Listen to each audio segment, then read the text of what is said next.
Hi, it's back for day 2 of Almost Super. We're going to read chapter 2 today, so I hope you guys had a great time with chapter 1. And today we're going to find out what the superpowers really are. I wonder if he got speed, if he got strength.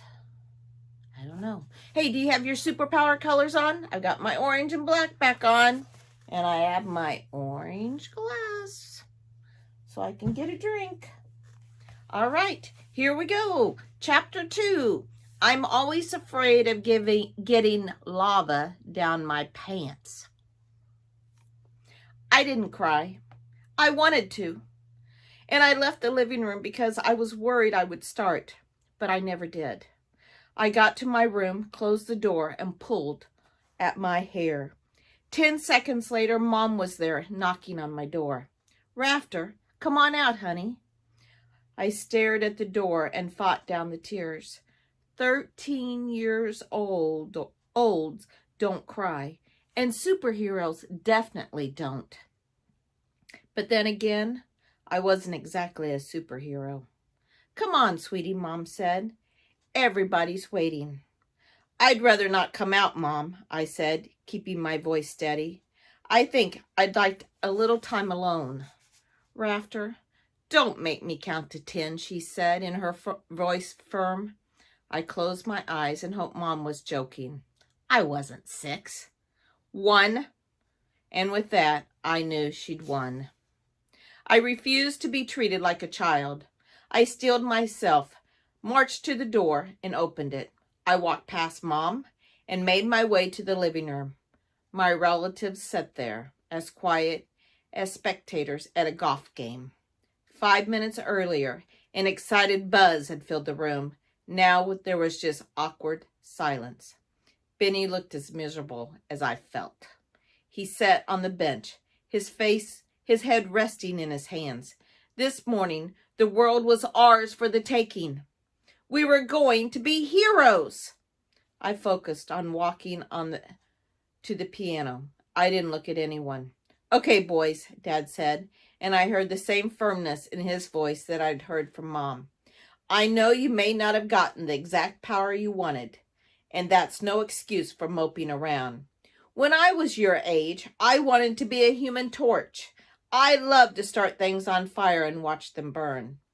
All that heat and crackling and power.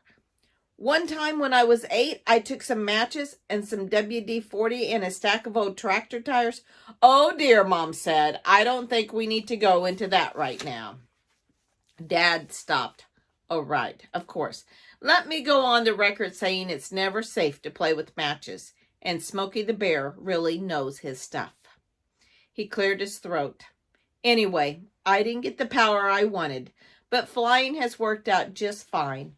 Whatever powers you boys have, you'll learn to use them in the fight against the Johnsons. And he shook his wrist. Relatives murmured their agreement and mumbled under their breath about the rottenness of the Johnsons, and I kept my eyes on the floor. Benny, Dad said, you got your power first. What is it? What is your ability? My brother dropped his gaze to his lap. His voice sounded sad. I don't think you want to know. Yes, Dad said firmly, I do. Well, I don't want to tell you. Nonsense, Dad boomed, as if he were making a speech for citizens and not his son. The universe has chosen you and me and all of us to become superheroes. Dad pointed a finger high in the air. We don't know why the universe chose us. We don't even know where these powers come from.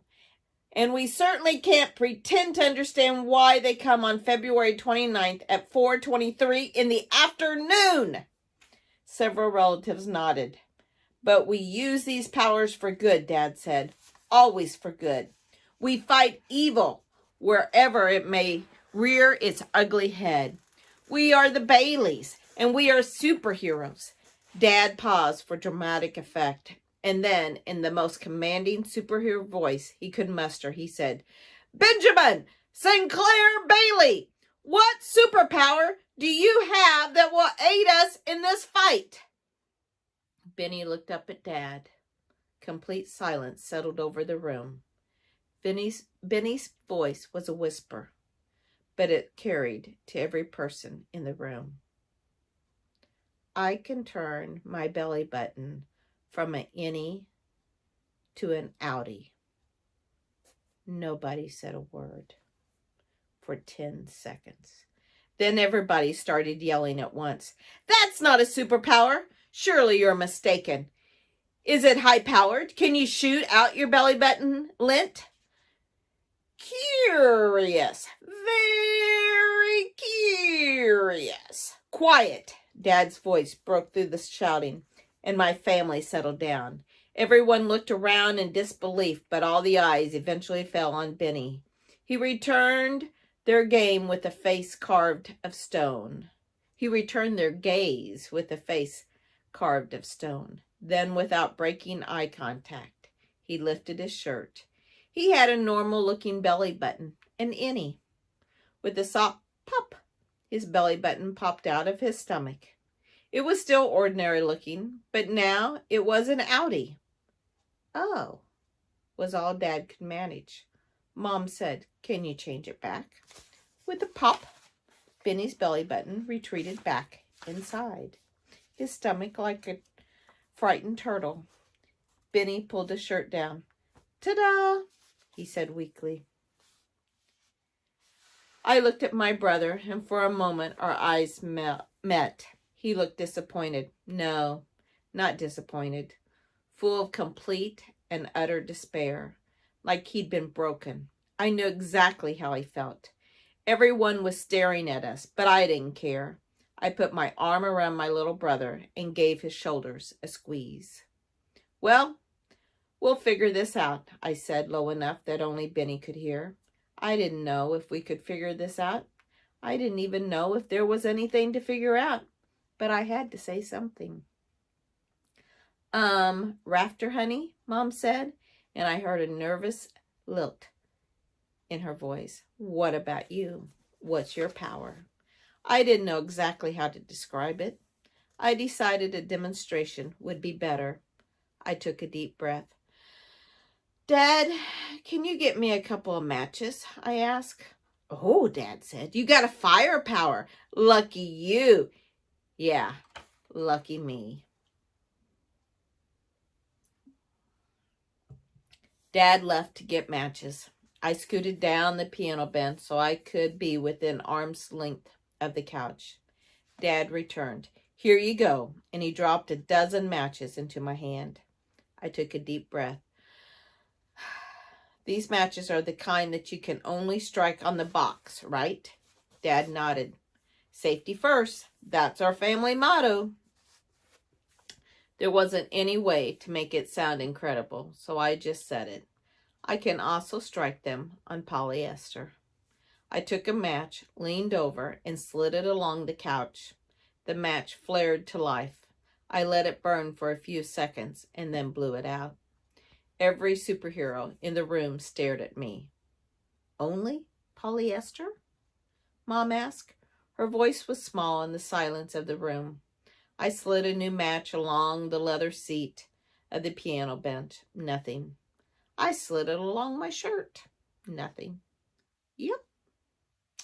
Dad walked over and plucked a match from my hand. He struck it several times along the couch. No fire. He passed it to me. I flicked it against the couch, and the match burst into flames. Uncle Chambers cleared his throat. William, he said to Dad, I've got several leisure suits back at the house, made from high-quality polyester, if you need them. Aunt Verna stood, and then, as if on cue, everyone started to get up. A few people muttered congratulations, but I knew nobody meant it. I heard Dad mumbling to himself, I wonder if the other cousins... He got up, pulled his phone out of his pocket, and left the room. Rodney started to follow him, then stopped. Don't worry, guys, he said. Maybe I can design some special weapons on my computer. You know, to make up for your... He looked uncomfortable, then left without finishing. Somehow Rodney treating me like a weakling, like a regular citizen, made me feel like I'd just been punched in the stomach. In a family where your power is everything, Benny and I just moved to the bottom of the pile. We were nobodies.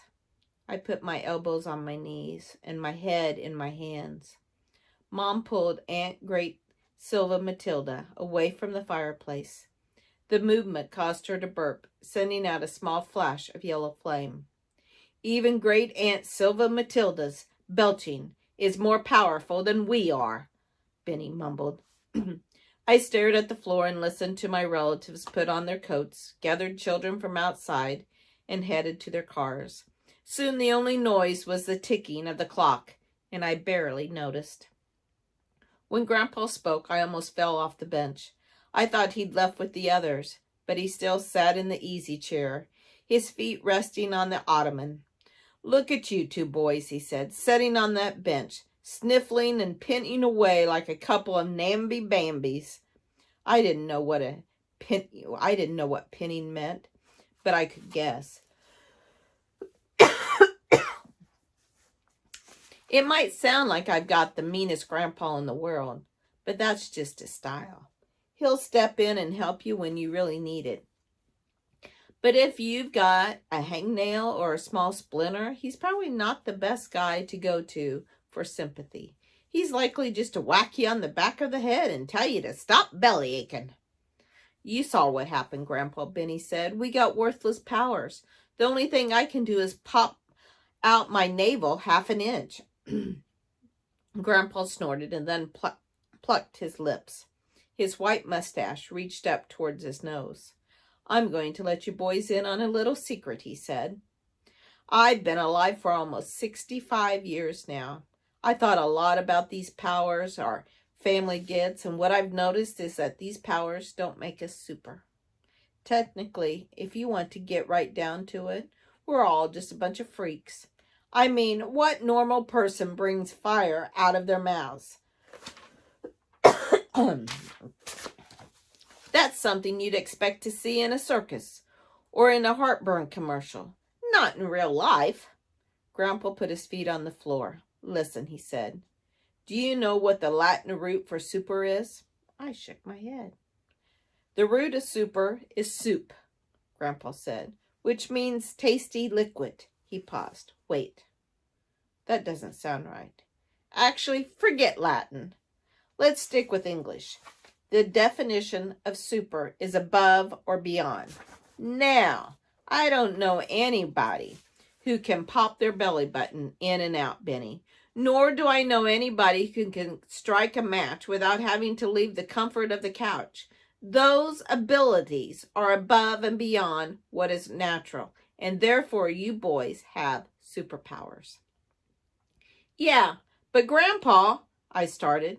No buts, Grandpa said. End of story. However, like I was saying a moment ago, having a superpower doesn't make you a superhero. That you have to earn. I didn't understand at all. Did you know, Grandpa said, that sometimes, not always, but sometimes, we Baileys get a power that makes up for a weakness? Grandpa kicked the ottoman to the side and leaned forward in his chair. He shook a wrinkled finger at Benny and me. Take your cousin Jack, for instance. His power has saved this family many times. The Johnsons, Grandpa shook his fist, have this pesky lady that can shoot lava. She's a real problem. You're minding your own business. Maybe you have a Johnson in a headlock and you're beating on him, right? The next thing you know, you've got hot lava flying around your head. I'll be honest. I'm always afraid of getting lava down my tights. Benny stifled a snort next to me. Grandpa didn't notice. Jack sprays the lava with his water, turns it into harmless pebbles. Darndest thing I've ever seen. Grandpa rubbed his chin, but I was making a point, and now I've gone and forgotten it. Let's see. Oh, yes. Did you know that Jack is terrified of fire? That didn't sound right. Superheroes weren't afraid of anything. Didn't you see him when the drapes were all smoking and a-crackling, Grandpa said. He stood there like a skunk caught in an outhouse. I had to yell and wake him up. If he's not focused, his fear gets the best of him. He's been afraid of fire since the day he was born. You should see a video of Jack's first birthday party. His mother lights the candle on the cake and she puts it in front of him. Little Jack throws a fit and he pushes the whole cake off the table, screaming like a baby the entire time. Actually, I guess he was a baby. So that makes sense. Anyway, the darndest thing I've ever seen. I thought Jack squirting lava on his water was the darndest thing we've ever seen, I said. Grandpa ignored me. Benny folded his arms across his chest. So I can push my belly button in and out, and that's going to help make up for some weakness I have? Grandpa looked hard at Benny. Haven't you heard a word I said? He said, it's not the powers that make you superheroes. It's what you do with those powers. He stood up. You want to be a superhero?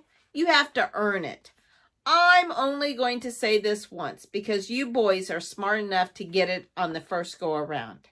When evil has you whipped and you don't have an ounce of strength left in your tired old bones, when everybody around you has given up or is cowering in the fear, when you're down on your knees and the only sure thing is death, when all is lost and hope is nowhere to be found, Grandpa leaned over, his face level with Benny's and mine. And that horrible moment, a superhero turns so he can look evil right in the eye and says, is that the best that you can do? Grandpa straightened up. Iron resolve, ferocious courage, and a healthy dose of insanity. That's what makes a superhero. Not some amazing power. Grandpa turned and left the room. I went to bed early and Benny did too. The clock on our nightstand read 8:19. Frost on the windows turned the landscape outside sparkly and sharp, and the moon hung high in the sky, giving a pale white glow to the snow-covered yard. My brain raced. Ever since my 10th birthday, I'd been preparing for this day, preparing to become super, fight the Johnsons, and most of all, save the day. You could have saved the day with matches and polyester.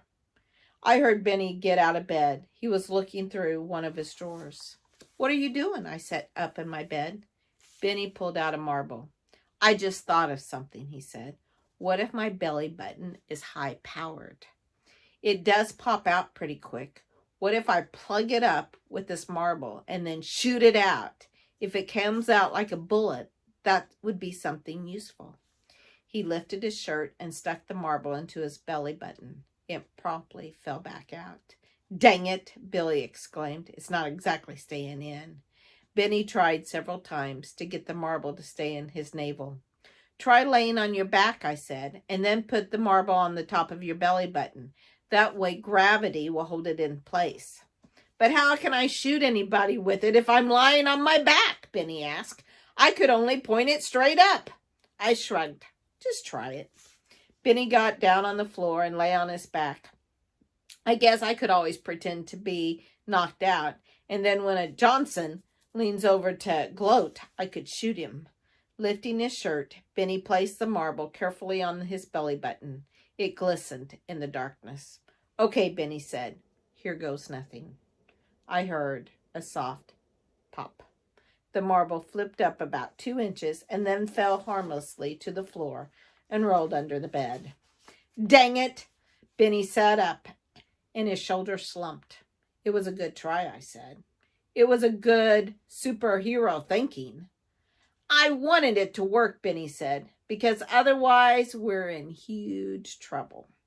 What do you mean? I asked. Benny climbed back in bed. His next words dropped like a bucket of ice down the back of my pajamas. Juanita Johnson. Benny and I attend Split Rock Middle School. Dad says that we'll learn the important stuff during our superhero studies, but we go to school so we can blend in with the citizens of the community. The problem is, so does Juanita Johnson, supervillain. I'd never liked the idea of having to go to school with a supervillain. She was in the 8th grade with me, but I'd always figured that no matter what power she got, Benny and I could stand together. But now, she got her power today too, I said. Yeah, Benny said, but we can still handle her, right? I didn't answer. Juanita and I had class together, algebra. School was about to get dangerous. I'd started drifting off when I heard my parents talking in the next room. The walls of our house are pretty solid, so I could only hear a few words here and there, but a few words were enough. 6 nephews and nieces. Oak City, Farmington, Trenton. None of them got a real power. Nobody knows. I didn't hear anything for a few minutes, but then Dad spoke 2 words that cut through the darkness. Completely worthless. It took a long time to fall asleep. And that's the end of chapter 2 of Almost Super. We will read chapter 3 and 4 tomorrow. So let's find out. Maybe we can find out what Juanita's powers are tomorrow. Okay? All right, have a great day, and I will see you tomorrow. Remember, you are a superhero. Bye-bye.